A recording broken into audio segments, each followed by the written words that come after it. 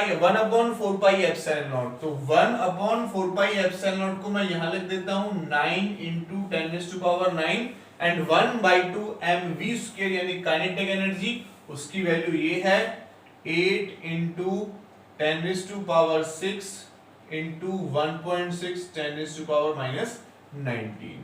तो इसको हम सॉल्व कर सकते हैं और सॉल्व करके हम इसका आंसर फाइंड आउट कर सकते हैं बच्चों। तो सॉल्व कर लेते हैं। देखो इससे ये 10 बार कटेगा, एक 1.6 से एक 1.6 चला जाएगा, उसके बाद 9 से 2 बार ये 18, एक 1.6 ये बचेगा, ठीक है। तो ये भी 1.19 से 19 चला जाएगा। तो ऊपर एक तो हमारे पास 10⁻⁻19 बचा, ये 9 है तो 10⁻⁻10 हो जाएगा, ये 6 ऊपर जाएगा तो 10⁻⁻4 हो जाएगा, नहीं 6 है ऊपर जाएगा तो -10 हो जाएगा। तो अगर हम पावर की बात कर लेते हैं यहां से तो 10⁻⁻14 यहां से बचेगा। और अगर इसकी मल्टीप्लिकेशन मैं इसके साथ कर देता हूं तो इसकी मल्टीप्लिकेशन आप कर सकते हैं, तो इसका आंसर आ जाएगा 2.82 इंटू 10⁻⁻14 मीटर हमारे पास R0 निकल कर आ जाएगा। इसका डिस्टेंस ऑफ क्लोजेस्ट निकल कर आ जाएगा, ठीक है। तो ये हमारे पास एक न्यूमेरिकल था। एक न्यूमेरिकल और कर लेते हैं। न्यूमेरिकल की बात हुई है साइज ऑफ द न्यूक्लियस, ठीक है। Size of the nucleus approx हम यहां से निकाल सकते हैं। आपको पता है जो न्यूक्लियस का साइज है वो 10⁻⁻15 लिया गया है और एटम का जो साइज है वो 10⁻⁻10 लिया गया है। तो देखो ये अप्रोक्स में बात करता हूं तो अगर मैं ये पॉइंट और हटा देता हूं तो लगभग 15 हो जाता है। तो हम देख सकते हैं कि डिस्टेंस ऑफ क्लोजेस्ट अप्रोच जो है वो 10⁻⁻15 के आसपास आ रहा है। तो एक न्यूमेरिकल हमसे पूछा गया है जिसमें साइज ही निकालना है और उसमें यही हमारे पास फॉर्मूला लगेगा।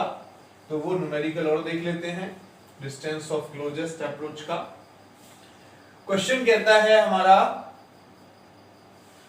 What is the size of the nucleus with what is the size of the nucleus, यानी न्यूक्लियस पूछ रहा है size with Z is equal to 29 when an alpha particle of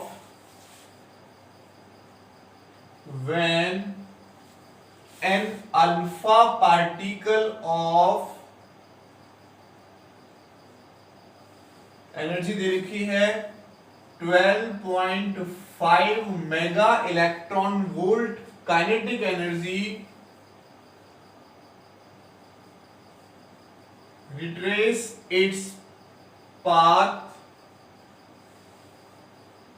on colliding with nucleus, on colliding with nucleus। तो देखो इस question में भी हमारी वही बात आ गई। ये कहता है कि ये हमारे पास एक न्यूक्लियस है, एक अल्फा पार्टिकल यहां पर जा रहा है और इससे टकराया तो यहां से यहां तक जो R0 है वो टकराने की बात कर रहा है, कोलाइडिंग, ठीक है। तो टकराया तो उसकी हमें R0 निकालना है, साइज ऑफ द न्यूक्लियस की बात हो जाएगी, रेडियस की बात हो गई तो रेडियस का न्यूक्लियस होगा। तो फॉर्मूला आपके पास है तो वही इसमें हमें करना है। Z की वैल्यू दे रखी है और काइनेटिक एनर्जी दे रखी है। काइनेटिक एनर्जी का मतलब 1/2 mv² यानी 12.5 मेगा इलेक्ट्रॉन वोल्ट गिवन है ना। तो इसकी वैल्यू पुट करेंगे 12.5 मेगा का 10⁻6 और इलेक्ट्रॉन वोल्ट को जूल में बनाएंगे तो 1.6 10⁻⁻19 से मल्टीप्लाई कर देंगे। नाउ R0 यानी size of the nucleus, nucleus की रेडियस हम कह सकते हैं कि निकाल सकते हैं। तो 1/4πε0 यानी 9 इंटू 10⁻9 पुट कर लेंगे, ठीक है। उसके बाद 2Z हमें दे रखा है 29 और 1.6 10⁻⁻⁻19 का स्क्वायर एंड काइनेटिक एनर्जी की वैल्यू पुट करेंगे तो 12.5 10⁻6 into 1.6 10⁻⁻⁻19। तो एक पावर इसका हमारे पास चला जाएगा। उसके बाद कैलकुलेशन आप इसकी कर सकते हैं। तो आफ्टर कैलकुलेशन 6.68 into 10⁻⁻15 मीटर हमारे पास रेडियस निकल आएगी, यानी न्यूक्लियस का जो साइज है वो इस रेडियस का होगा। क्लियर? तो इस टाइप से हम डिस्टेंस ऑफ क्लोजेस्ट अप्रोच निकाल सकते हैं। इसके बाद डिस्टेंस ऑफ क्लोजेस्ट अप्रोच के बाद हमारे पास जो नेक्स्ट टॉपिक है वो है इंपैक्ट पैरामीटर। तो इसके साथ साथ मैं आपको इंपैक्ट पैरामीटर और करा देता हूं और उस पे एक आध न्यूमेरिकल भी हम कर लेंगे। इंपैक्ट पैरामीटर क्या होता है और उसके डिस्कशन भी करेंगे उसके फैक्ट्स के ऊपर। तो हमारा जो टॉपिक है वो है इंपैक्ट पैरामीटर। इंपैक्ट पैरामीटर क्या है? देखो, अगर लेट कर लेते हैं कि ये हमारे पास एक न्यूक्लियस है, इसके अंदर पॉजिटिव चार्ज होता है और ये इस न्यूक्लियस की सेंट्रल लाइन है, इस न्यूक्लियस की सेंट्रल लाइन है। एक अल्फा पार्टिकल यहां से आता है तो इधर इसके पास काइनेटिक एनर्जी होगी, दूसरा वेलोसिटी भी होगी। तो हम कह सकते हैं इनिशियल वेलोसिटी वेक्टर है, क्योंकि पर्टिकुलर वेलोसिटी v से अल्फा पार्टिकल हमारा इधर मूव कर रहा है। तो ये हमारा है बच्चों अल्फा पार्टिकल इधर की तरफ जाएगा, क्योंकि अल्फा पार्टिकल पर पॉजिटिव चार्ज होता है। तो जैसे ये न्यूक्लियस के नियर आएगा तो न्यूक्लियस इसको रिपेल करेगा। तो ये कुछ एंगल से एक्चुअल में जाना चाहिए था ऐसा, लेकिन कुछ एंगल से इस टाइप से अपनी डायरेक्शन को चेंज कर लेगा। तो सेंट्रल लाइन से इनिशियल वेलोसिटी वेक्टर की जो परपेंडिकुलर डिस्टेंस है, ये वाली डिस्टेंस जिसको मैं स्मॉल b से रिप्रेजेंट कर रहा हूं, इस वाली डिस्टेंस को हम इंपैक्ट पैरामीटर बोलेंगे। क्लियर और नॉट? तो हम कह सकते हैं it is the perpendicular distance of initial velocity vector of alpha particle from the central line. Okay, from the central line. ठीक है, सेंट्रल लाइन से initial velocity vector of alpha particle की जो परपेंडिकुलर डिस्टेंस होता है उसको हम कहते हैं बच्चों क्या? Impact parameter. अगर मैं इसके फॉर्मूले की बात करता हूं तो सीधा हमें इसका फॉर्मूला गिवन है, जिसका प्रूफ हमारे सिलेबस में नहीं है। तो जो b है हमारे पास, इसका फॉर्मूला हो जाता है 1/4 pi epsilon not ZE² cot θ/2/e। ये हमारे पास इंपैक्ट पैरामीटर का फॉर्मूला होता है।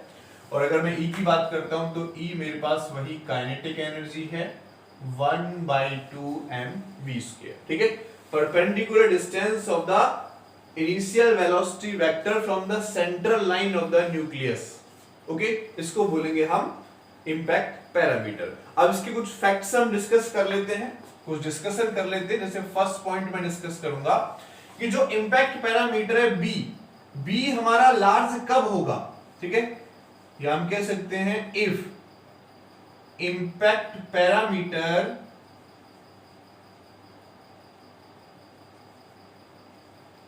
B is large। अगर B ज्यादा होगा, B ज्यादा का मतलब ये जो लाइन है ये ऊपर होगी। ठीक है, ये जो initial velocity vector alpha particle थोड़ा ऊपर होगा। अगर B ज्यादा कब होगा बच्चों? जब cot θ/2 ज्यादा होगा, या रिवर्स भी कह सकते हैं। If impact parameter B is large तो cot θ/2 is also large। ठीक है, तो cot θ/2 भी क्या होगा? ज्यादा होगा। cot θ/2 ज्यादा होगा, cot θ/2 ज्यादा होगा। cot θ/2 ज्यादा कब होगा? दैट इज जो θ/2 है, या सिंपल मैं थीटा कह सकता हूं, इज स्मॉल। जब थीटा बाई 2 या थीटा हमारे पास स्मॉल होगा तभी कॉट लार्ज होगा, और कॉट लार्ज होगा तो इंपैक्ट पैरामीटर भी क्या होगा, लार्ज होगा। ठीक है, साइन के लिए टेन के लिए मैं बात करता हूं, अगर एंगल ज्यादा होगा तो वैल्यू भी ज्यादा होती है साइन टेन की। और अगर मैं कॉट की बात करता हूं तो टेन के रिवर्स हो गया, अगर एंगल कम होगा तो कॉट ज्यादा होगा, और अगर एंगल ज्यादा होगा तो कॉट कम होगा, रिवर्स होता है। यानी एंगल स्मॉल होगा तो कॉट ज्यादा होगा, और कॉट की वैल्यू ज्यादा होगी तो हमारे पास इंपैक्ट पैरामीटर भी क्या होगा बच्चों, लार्ज होगा। और ये स्मॉल होने का मतलब है कि इनिशियल वेलोसिटी वेक्टर न्यूक्लियस से थोड़ा सा ऊपर से होता हुआ गया है। ओके, सेकंड पॉइंट हम डिस्कस कर लेते हैं, इफ जो impact parameter b is small हो जाता है बच्चों, अगर इंपैक्ट पैरामीटर बी हमारे पास स्मॉल हो जाता है देन हम कह सकते हैं कि cot theta by 2 is also small, है ना। कॉट थीटा बाई 2 जो है हमारे पास वो भी कैसा होगा बच्चों, स्मॉल होगा। और अगर कॉट थीटा बाई 2 हमारे पास स्मॉल होगा दैट इज, तो थीटा बाई 2 क्या हो जाएगा बच्चों, लार्ज हो जाएगा। ठीक है, लार्ज होने का मतलब है कि अल्फा पार्टिकल हमारा यहां से आ रहा है तो इनिशियली जाना ऐसे चाहिए था, लेकिन ये स्ट्रांगली इसको रिपेल करेगा और ये ऐसे चला जाएगा, नहीं एंगल अब ये वाला एंगल बनेगा थीटा। ठीक है, थीटा बाई 2 इज लार्ज, तो जो इनिशियल वेलोसिटी वेक्टर है उसकी डायरेक्शन कहां होगी बच्चों, नीचे होगी, एंगल ज्यादा होगा। क्लियर। थर्ड पॉइंट मैं इसके साथ डिस्कस कर लेता हूं, इफ बी इज जीरो, अगर बी जीरो हो गया तो आप समझ भी रहे हैं बी जीरो होने का मतलब क्या है कि अल्फा पार्टिकल यहां से जाएगा। ठीक है, बी जीरो का मतलब अगर बी जीरो होगा देन कॉट थीटा बाई 2 भी क्या होगा बच्चों, जीरो होगा। इसका मतलब, और कॉट थीटा हमारा कहां पर जीरो होता है, 90 डिग्री पर जीरो होता है ना, 90 डिग्री पर जीरो होता है, यानी थीटा बाई 2 क्या हो जाएगा बच्चों, 90 का। यानी मैं ये लिख सकता हूं कि यहां से कॉट क्या हो जाएगा बच्चों, 90, कॉट से कॉट कटेगा, थीटा बाई 2 90, यानी जो थीटा है वो हमारे पास आ जाएगा 180 डिग्री के इक्वल। क्या आ जाएगा, theta is equal to 180 degree, यानी पार्टिकल यहां से जाएगा, यहां पर रुकेगा मोमेंट्री, और फिर वापस अपने इसी पाथ को फॉलो करके वापस आ जाएगा, अगर बी की वैल्यू क्या होगी बच्चों, जीरो होगी। ठीक है, एक पॉइंट और हम डिस्कस कर सकते हैं, अगर काइनेटिक एनर्जी अल्फा पार्टिकल की ज्यादा हो तो इंपैक्ट पैरामीटर हमारे पास क्या हो जाएगा, कम हो जाएगा, एक फिक्स्ड वैल्यू ऑफ एंगल पर।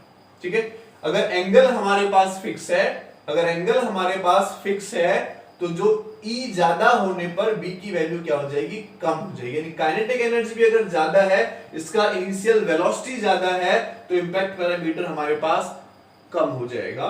ठीक है, ये भी एक इनवर्सली प्रोपोर्शनल का इसका क्वेश्चन है। अच्छा, इसमें एक क्वेश्चन और बन सकता है, क्वेश्चन और पूछा गया, क्या क्वेश्चन है, for a given impact parameter B, for a given impact parameter B, question में क्या कहता है, B गिवन है यानी B फिक्स है। For a given impact parameter B, does the angle of deflection increase or decrease with increased energy? Does the angle of deflection decrease or does the angle of deflection decrease or increase by increasing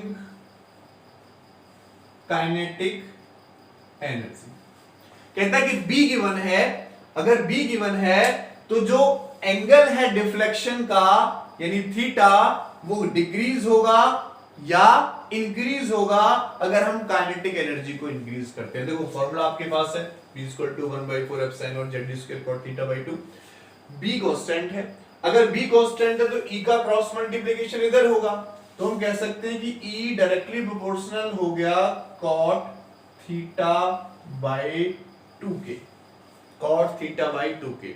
अब आपको लग रहा होगा कि अगर energy को बढ़ाएंगे ठीक है, तो कॉट थीटा हमारे पास बढ़ेगा, एनर्जी को बढ़ाएंगे तो कॉट थीटा बढ़े, कॉट थीटा बढ़ेगा, लेकिन थीटा पूछा है क्वेश्चन में, और थीटा अगर क्वेश्चन में पूछा है तो इसका रिवर्स होगा, ठीक है। इफ ई इंक्रीजेस, ई को इंक्रीज करेंगे तो कॉट थीटा बाई 2 भी इंक्रीज होगा, बट जो थीटा है वो क्या होगा बच्चों, डिक्रीज होगा, है ना। यहां पर भी मैंने डिस्कस किया था कि इसके इनवर्सली प्रोपोर्शनल होता है, अगर कॉट थीटा हमारे पास स्मॉल आ रहा है तो थीटा बाई 2 लार्ज होगा, नहीं एंगल ज्यादा होगा तो कॉट की वैल्यू इनवर्स होती है, कम हो जाती है। टेन और साइन केस में वो डायरेक्टली प्रोपोर्शनल होता है, कॉस में भी इनवर्सली प्रोपोर्शनल हो जाता है। तो ये हमारे पास इसका एक क्वेश्चन हो जाएगा। एक न्यूमेरिकल और देख लेते हैं हम इस पर, इंपैक्ट पैरामीटर पर एक क्वेश्चन डिस्कस कर लेते हैं। फॉर्मूला मैं यहां पर लिखा रहने देता हूं, ठीक है, फॉर्मूला हम यूज करेंगे।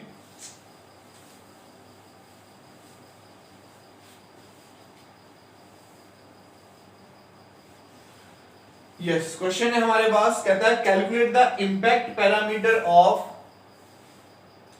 ये ऊपर वाला भी मैं मिटा देता हूं, कहता है क्वेश्चन में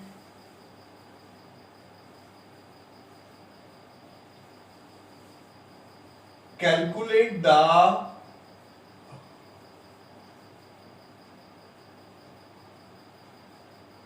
impact parameter of 5 mega electron volt, 5 mega electron volt particle, ठीक है, अल्फा पार्टिकल की बात कर रहा है generally, scattered by 90 degree, scattered by 90 degree when it approach a gold nucleus, when it approach a gold nucleus, Z is equal to 79, ठीक है। तो इसका आंसर हम यहां से कैलकुलेट करेंगे, फॉर्मूला हमारे पास यहां से है, ठीक है, फॉर्मूला हमारे पास यहां से है, तो यहां से हम इसको इंपैक्ट पैरामीटर की वैल्यू फाइंड आउट कर सकते हैं, है ना। तो कीजिए, देखो B equal to 9 into 10⁹9, Z की अगर मैं बात करता हूं तो 79 और 1.6 10⁻⁻19 का स्क्वायर हो जाएगा। कॉट थीटा बाई 2, थीटा 90 का है तो ये कितना हो जाएगा, cot 45 degree and divided by e की वैल्यू कितनी है 5 मेगा को चेंज करेंगे 10⁻6, जूल में बनाएंगे 1.6 10⁻⁻19, ये जूल में आ जाएगा। तो अब सारी वैल्यूज पता है, cot 45 की वैल्यू वही होती है जो 10 की होती है, रिवर्स भी करेंगे तो 1 ही आएगा हमारे पास, ठीक है। तो इसकी वैल्यू क्या हो जाएगी बच्चों, 1। इसको सॉल्व करना है, इसका ये पार्ट आपसे कैंसिल आउट हो जाएगा, कट जाएगा। तो आफ्टर सॉल्विंग हमें जो इसकी वैल्यू मिलेगी 2.27 10⁻⁻14 मीटर इसकी वैल्यू निकल कर आ जाएगी। तो ये हमारे पास इंपैक्ट पैरामीटर आ जाएगा, ठीक है बच्चों। Thank you so much.